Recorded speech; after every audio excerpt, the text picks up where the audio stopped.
Hey, so we both made it to 2022, and I hope your 2021 was quite fun. I hope you stayed safe and well. For me, my 2021 was quite busy. I had a lot of projects across the board, YouTube being quite a big one, and really I've just been focusing on hammering down on those projects because having them done, it allows me to do things like record faster or do software more efficiently. So I'm more focused on building content instead of fiddling with software and making it look pretty. But in the experience of doing that, I've had a lot of wins. I've been able to make some of my best content I feel yet. So I've been in a really nice headspace, and over the Christmas break I did go down to Brisbane to have some time with friends and family. And yes, the Poly tracker did follow along, so it was really nice to have that break and a bit of headspace to think about where I wanted to take this channel. And really, I don't make this type of content where I just sit and talk.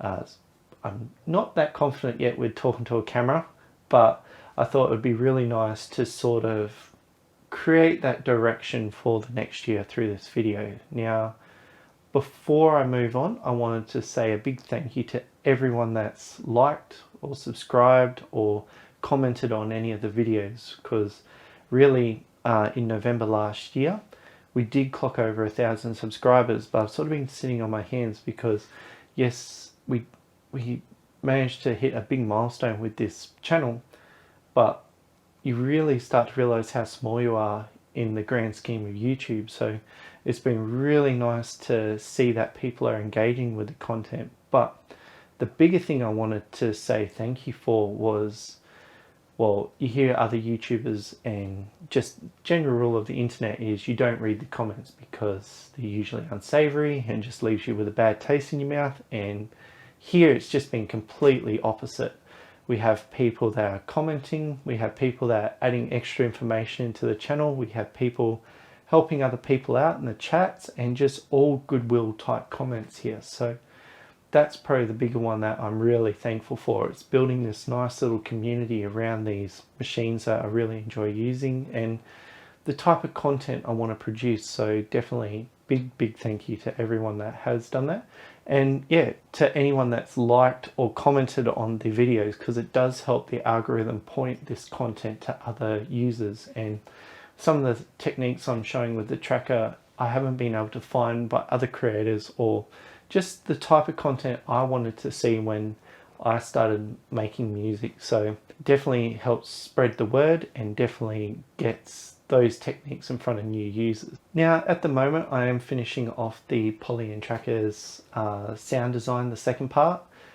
When I first recorded it there was about an hour of footage, so I definitely had to break that in half because no one has the time to sit and digest that much information. So that second part will definitely coming out soon, as well as there's a few more videos in the series. I think there's 4, but I'll be going through how to extend the loop, make the arrangement, do the mixing and mastering, so you will have a song on your device that you can take on stage and play live, or you can actually record out and make an album or whatever music that you want to make. So it's definitely something I've been really passionate about finishing, and from the comments in the videos I've definitely made a few more videos to prepare for. So one being different music styles with the Poly tracker, so how we can make different themes and different music, being able to pull samples in, as well as sort of deep diving in some of the subjects, because I've noticed some people are asking questions about specific things.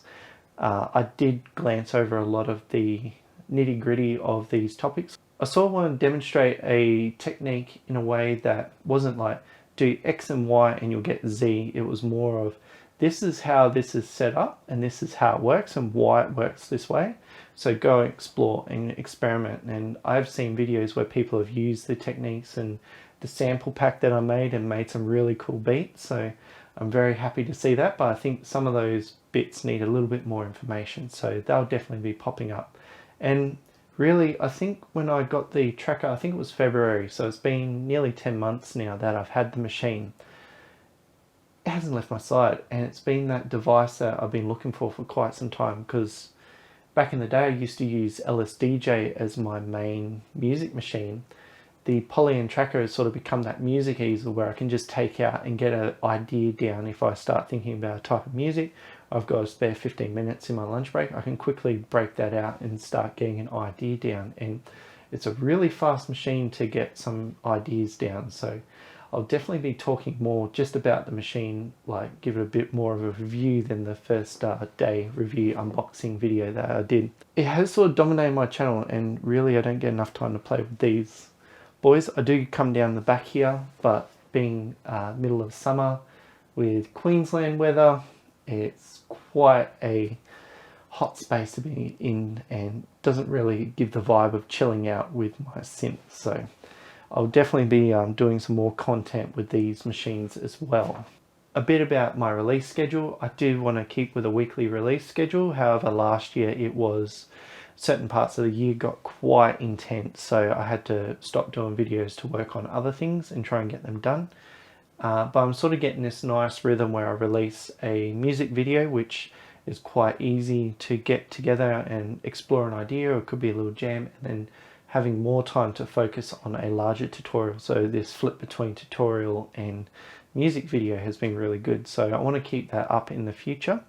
It's been really a good way, but I want to try and keep that commitment to the weekly releases.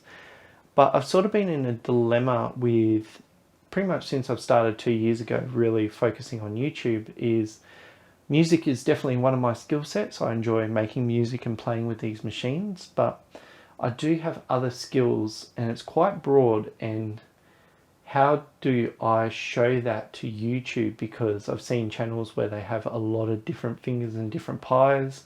I've seen channels where they will have multiple channels dedicated to very specific things. And I feel if I go down those routes, some of the knowledge will be missed where I feel that would be beneficial to bring across. So I did a poll last year as well, talking about, oh, would you like to see some of the woodworking projects, or like this table I've built, like how I built it, and then some of the 3D works that I do. And really it was a broad response that I got. So what I'm thinking of, instead of being, well, we've got this audience here, we've got the community here, instead of making separate channels for certain things, I'll start seeing what people think about. Like I'm going to be making a stand for the Poly and Tracker, some of the woodworking I do with music, or some of the 3D stuff I do with music. So sort of bringing together that type of content and seeing how it goes. So you might see these popping up later in the year as well, just because they do take a bit of time to work on. Now, another area I wanted to branch this channel into is, like, music itself is great, but my skill set is more in an interactive environment. So how can we use music and sound design from these machines and apply it to creating music for games, or we can create sound design elements for games or immersive experiences. And I think that would be a really cool topic to explore, because when I look at YouTube, there's not much content just dedicated to that area. So now, definitely comment if you've got any questions or queries or something that you want me to explore in that area, because it is quite a broad topic and it'll be much better to make something that's going to be useful for someone than me just rambling about different elements of game music and that. So yeah, really that's covering all the basis of what I wanted to do for this channel. And really it has been quite the journey, but it really feels like it's only the start, and I've just got my bearings on where I want to take this channel. So now, thank you for sticking around this long. It's definitely been a really good journey for me to build this type of content. Now, if you have any questions or queries, definitely comment as before. Definitely, if you've got the Poly and Tracker, download the sample pack and have a go at the tutorial series. There's a lot of information sitting there. I do have other tutorial videos out there, so definitely feel free to have a gander. And I thank you so much for watching what I'm doing, and I hope you stick around, and I look forward to seeing you next time.